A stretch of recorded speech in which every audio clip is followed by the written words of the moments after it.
Hey there. Welcome back to Bloodborne. Hey there, how's it going, doll? Good hunter. This may sound strange, but have I somehow changed?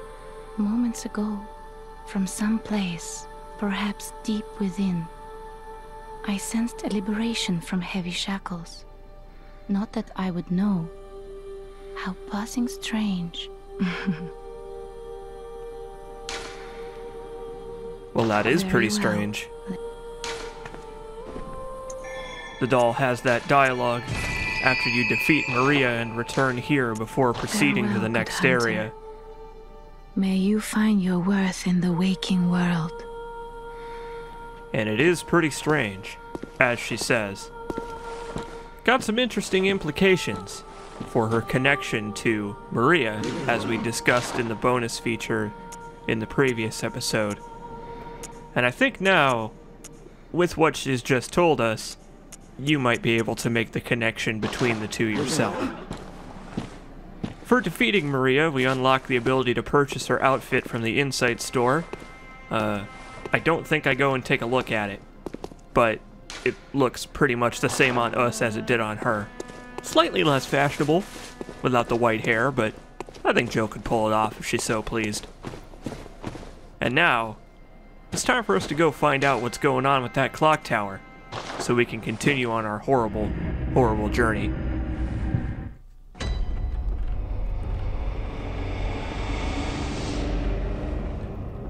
And we're back. I gotta say, the place is a lot eerier. More eerie? A lot more eerie without Maria here. Hear the whooshing of wind below, and not a single bell to be found.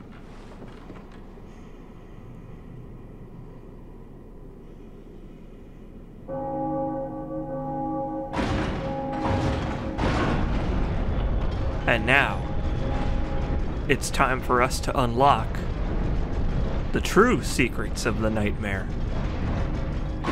Around the edges of this clock are the various carol runes we've been able to equip on our character. Because this isn't just a time-telling clock, it's a lunar cycle clock. But it might not lead to the outside world as we know it. Not anymore, at least.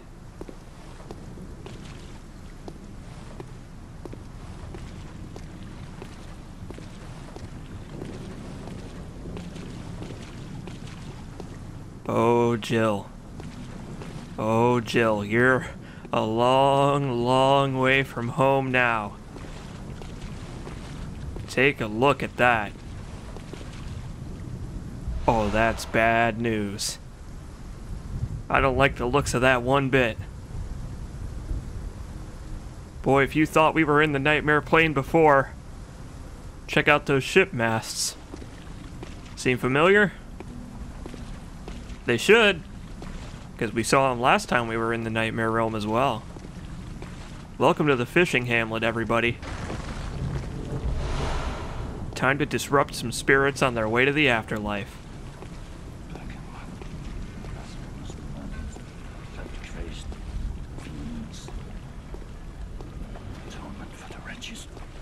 By the wrath of Mother Goss. Mercy for the poor wizened child. Mercy. Oh, please. Atonement for the wretches. Lay the curse of blood upon them and their children and their children's children forevermore. Each wretched birth, and plunge each child into a lifetime of misery.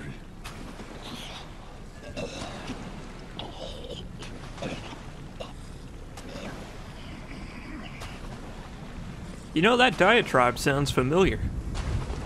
I think we heard it at the start of this nightmare. You know, the journey into the nightmare. Interesting stuff he said about Bergenworth. This place really does seem, wrapped up in their dealings, doesn't it? I think that corpse up there also looks a little bit familiar. That corpse up there, headless, naturally, having had the skull plumbed for secrets, is in the shape of the Hunter rune. So yeah, that old guy, he's telling the truth. The folks at Bergenworth have been here. And based on what we learned, well, or didn't learn from Maria, I think some things might have gone on here between Bergenworth and the inhabitants of this fishing hamlet that might not have left them on such friendly terms.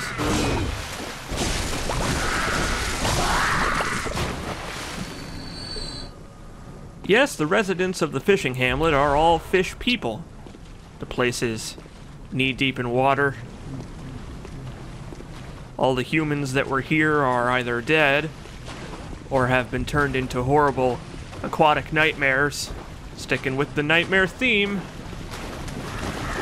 And of course, we're a hunter. And they don't like hunters around here. The fish people are an interesting enemy. They stagger pretty easy, but they do a lot of damage if they hit you. Don't let these simple spears fool you. If they manage to lock you down, one or two of them at a time, they will annihilate poor Jill. And you as well, especially if you are as unprepared coming into the DLC as I was. I don't know if I like the looks of these weird bioluminescent slugs, nor these ones in these barrels. Although, come to think of it, they look kind of familiar, don't they? We'll have to ruminate on that for a while before it becomes important, but just keep in mind that the stuff we're seeing right now isn't entirely unprecedented. Because what you may be thinking is, wow, this came out of fucking nowhere. But think about this, while we're pillaging the fishing hamlet for any signs of life that are left. And also blood echoes.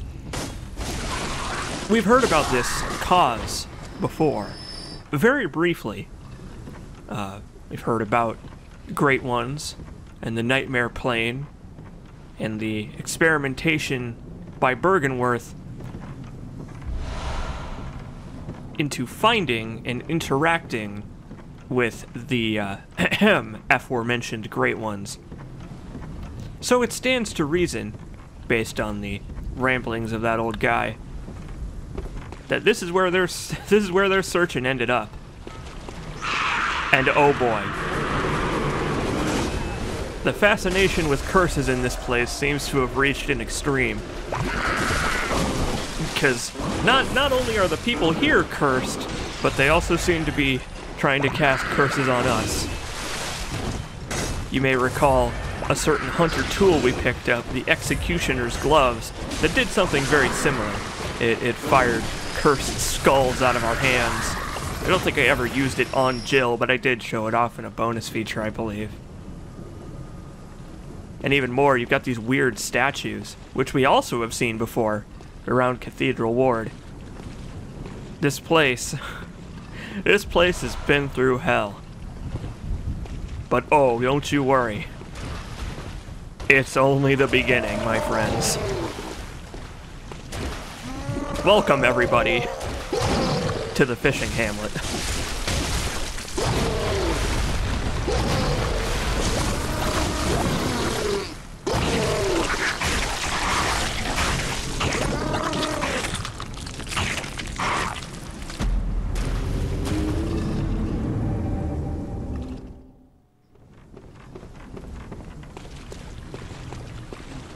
I imagine Jill probably doesn't taste very good. Jill has been covered in copious fluids on her journey, so I imagine that they've had time to marinate in her hunter clothes and her hair and flesh, and her weapons are all pointy and they're covered in silver and mercury, and I don't imagine that she's very appetizing anymore.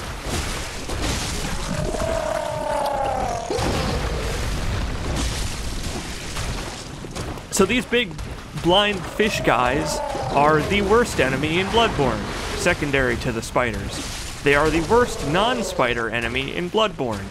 They go fucking nuts, they do a ton of damage, they track you like crazy, they're impossible to stun lock, they have 2 different grabs that result in being eaten alive, and their parry window is absolutely minuscule. These things fucking suck! In addition to all of that, they are built like brick shit houses, and they have so much health! What the hell?! That didn't even hit me, and their hitboxes are broken! I hate these things so much! Look at it go! Oh god. And unfortunately for us, there are several of them in the area, some of which are standing directly on the critical path. These enemies are terrible. They're terrible nightmare monsters, and they barely give good souls. What a fucking mess. What a mess we've found ourselves in. I want to go home. I don't like this anymore. Simon was right. You know what? Simon was right. I don't care about the secrets that nightmares hold. Like, I told him that nightmares were fascinating because nightmares are fascinating. That doesn't mean I want to go plumbing the depths for every single secret nook and cranny to find stuff that man wasn't meant to know. It's this!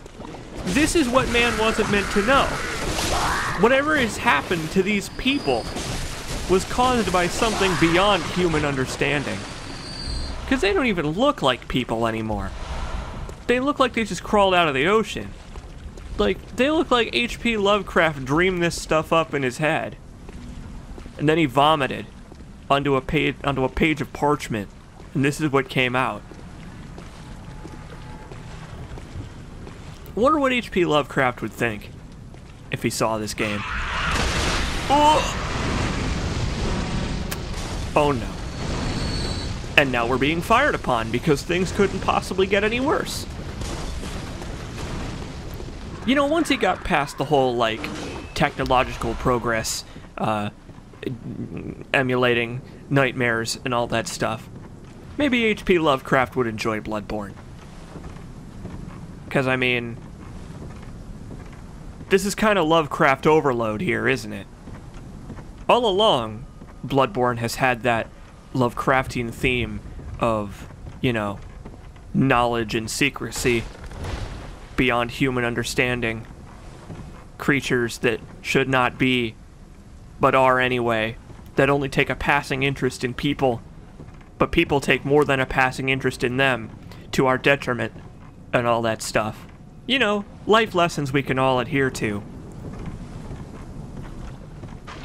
But here in the fishing hamlet, that kind of thing goes out of control a little bit.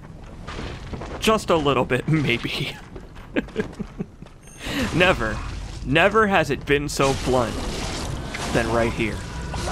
And speaking of blunt, I don't think those instruments have been sharpened in a while, so let's maybe not get stabbed with those.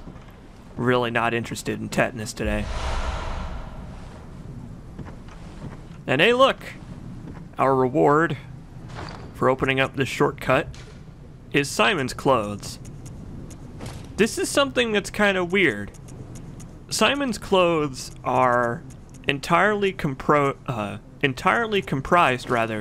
of just rags, just ragged bandages and leather and a simple knapsack on the back with a bandage hood. And it has the best physical defense of any set in the entire game. This has the highest defense of any item set in Bloodborne. This! I don't get it. It doesn't make any sense to me. But oh well. We need to wear something with high physical defense anyway, because the enemies here do a hell of a lot of physical damage and not much else. So we're going back to the Canehurst set, because it's the second highest. Like, think about that. An actual, real, physical armor set made out of metal and I guess also silver for some reason. Has the same physical defense as what we were just wearing. Video games. So, it's time to talk a little bit more about Maria. What, you thought we were done with Maria? No, we're not done yet. Maria's weapon, the Rakuyo, I briefly mentioned during her bonus feature and during the boss fight itself. The description not only states that it was made in Canehurst, but that its final resting place was after being cast down a well.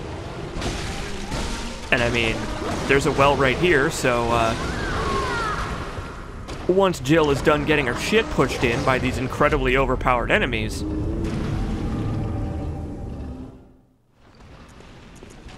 let's maybe have a look down in this well.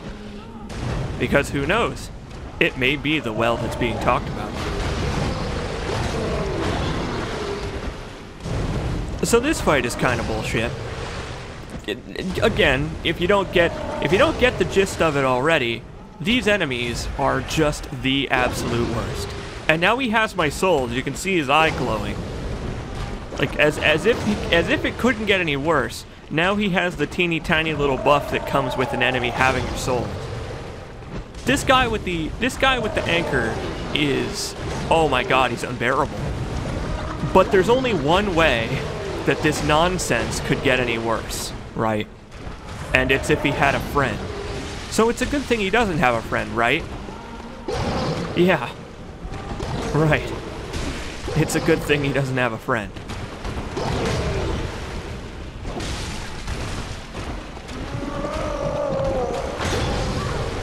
Coincidentally, up in the top left, you can see I've equipped a Shaman Bone Blade, a weapon that you don't see very often in Bloodborne.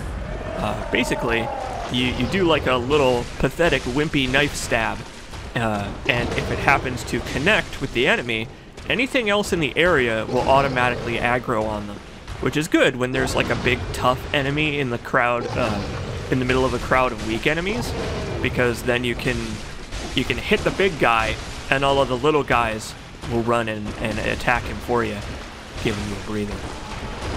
Why am I mentioning that? Oh, you know, no reason.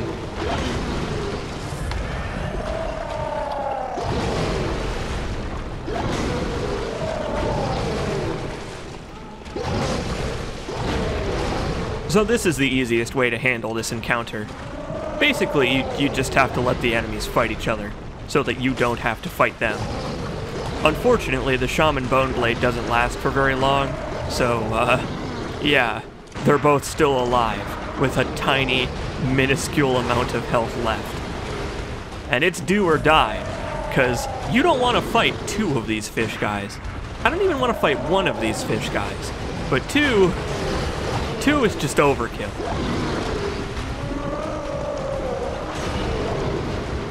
And this is why you should always bring an appropriate number of ranged tools.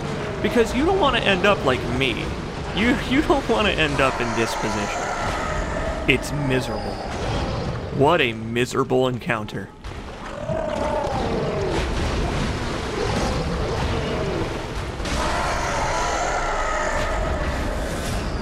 But for our troubles, right over here, sitting on the floor, is the Rakuyo, having been thrown down the well and eaten by a fish man for some reason. Maybe he used it as a toothpick, I don't know. So yeah, the Rakuyo is one of the better dexterity, blood-tinged, fast-swinging, lower damage type weapons. But unfortunately, as you probably might have guessed, this is the final area of the DLC, so it is one of those weapons of a handful in Bloodborne that you can only get right at the very, very, very end of a playthrough. And it's not great. A proposed system that I came up with that some people have also agreed would be a good idea is allowing you to choose from any weapon that you have picked up on a previous playthrough on your profile save at the start of a new playthrough as your starting weapon. Like, you know, we got the choice between the axe, the cleaver, or the cane. Well, they could add any other weapons that you've beaten the game with on that list. Like, hey, you've upgraded this to +10, so now you can start a new playthrough with it. I think that would have been a cool compromise. Because all the weapons in this game are pretty well balanced at no upgrades, no stat investment and all that stuff. It's just a shame that there are so many cool weapons that you can only really make use of in New Game Plus. And the Rakuyo is one of them. Unless you like PvP. But why would you ever play PvP in Bloodborne? I think I've shown ample enough evidence that it's a very bad idea. Now where's this dickhead that was throwing firebombs at us? I'm tired of this guy. His fire is extremely damaging. But then again, here at the end of the DLC, everything is extremely damaging. Although I do like that they gave him a unique character model. The ones that throw firebombs actually physically have firebombs on their belts, which I think is kind of a nice touch.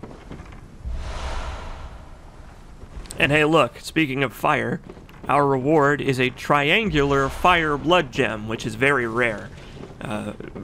Elemental blood gems that aren't crescent-shaped are pretty rare in this game. I haven't talked very much about blood gems, just like how they are assembled and coded and all that stuff, with their various shapes and properties in the Chalice dungeons, because I just don't know that much about it. It's just arcane to me. None of it makes any sense. So I'm sorry. I don't know much about blood gems other than, hey, they make your weapons better, and the deeper you go in Chalice dungeons, the better they get. Oh my god, look at the trees. I think we know what happened to the heads of all those corpses now. Is that a shark dog? Great. So, as if it couldn't get any worse, now we have heads hanging from trees and land sharks. Just what I wanted for Christmas. Land sharks.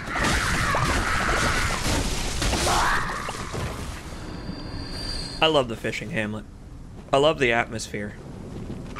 Because aside from the rain, right, it's pretty much completely silent here. There aren't a lot of areas in Bloodborne where there isn't any background noise at all. And the fishing hamlet is one of those rare places. Because if you just stop and listen and stand there, you might hear the occasional jabbering of one of the villagers. Oh my god, look at that spear right through her stomach. That's horrible. You might hear one of the, you know, the occasional jabbering of a fishing villager or like a thunderclap off in the distance. But aside from the gentle pitter-patter of the rain, it's completely silent here. And let me tell you, it really affects the atmosphere.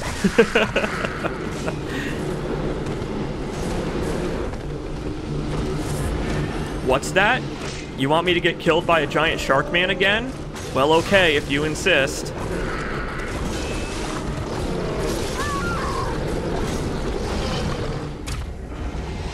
So that's 3 deaths to these guys in this episode.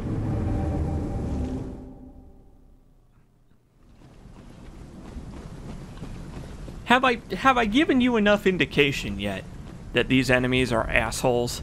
That they're just the absolute worst? I think I've cursed in this episode, this small, like, 28-minute episode, more than I have cursed in any other episode of this Let's Play so far, because I fucking hate these fishmen. They are absolute cancer. They are the worst enemy in this game by such a wide margin. It's insane. But thankfully, the big giant fishman over there, you can get him stuck in a corner, as I have done. If you lead him over to a corner and then just kind of like walk off the cliff back down below to the little pool down there, he'll just stay there in that corner. But if he busts out, you're kind of in trouble. So let's give him a wide berth, Just give him some personal space so that he stays over there and I don't have to deal with him anymore. Because we just got here, and I'm already tired of it. I have no idea how things could even get any worse from here.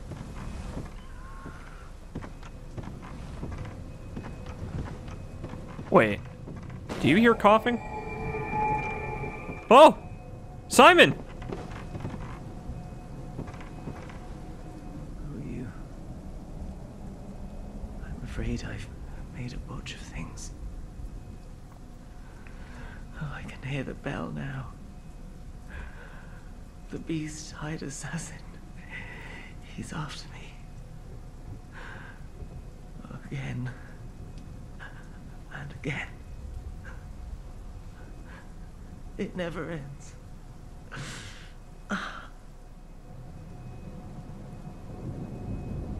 Please. I need you to do something. This village is the true secret. Testament to the old sins. It feeds this hunter's nightmare. Please. Bring to an end the horror. So our forefathers sinned. We hunters cannot bear their weight forever. It isn't fair. It just isn't fair.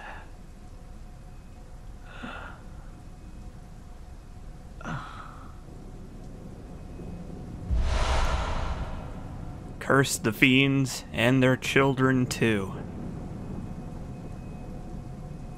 Boy, whatever went on here, I think it really is a curse.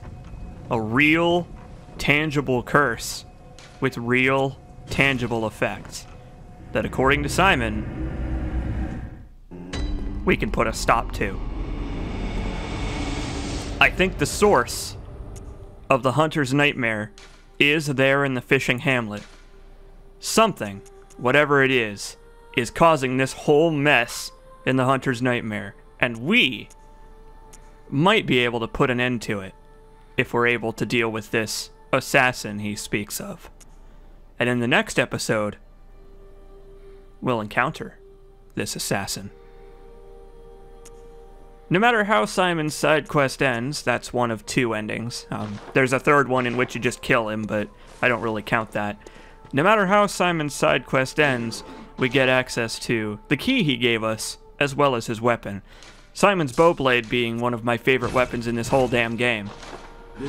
I'm gonna spend all of my excess blood echoes, however, on blood vials. Because in the next episode or two, we're gonna need them. Badly. I'll see you next time.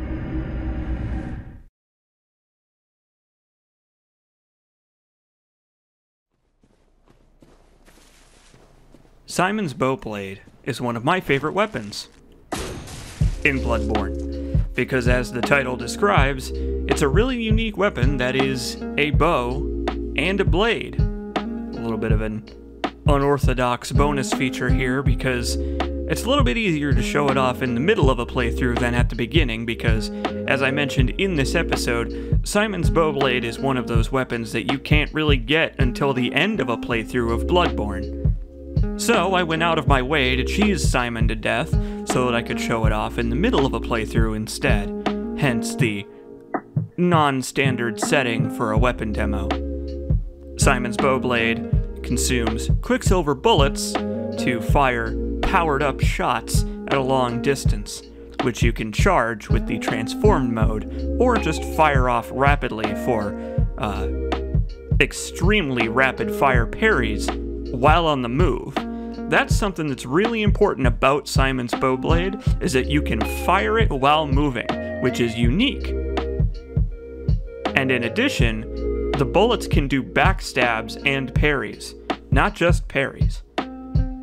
Simon's bowblade is, in my opinion, one of the best weapons in Bloodborne, because it's really unique, and the gimmick it has is just really interesting to see overall. I really like it a lot.